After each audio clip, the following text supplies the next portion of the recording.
Ay, diskartehan lang talaga para kumita. Basta sa liga lang. Lahat naman ng ano ko nakabuki. Hindi ako kontrata o pinapansin ng buki. 2 hours later. So ayan mga ka-junior, ang sabi nga sa kanta, ang umaayaw ay di nagwawagi. So yun, nag-test ako, nakakuha ako ng booking sa Tomas Morato. Tapos pangalawa sa C. Benitez.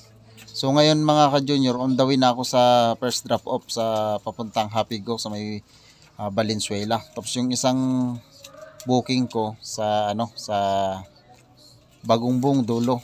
So tuloy-tuloy lang 'yan. Yung first booking ko is 130, yung pangalawa ko is 148. So di na lugi.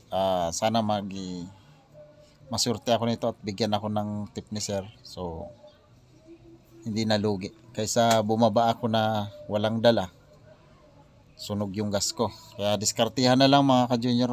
Salamat sa mga nanood at sumuporta.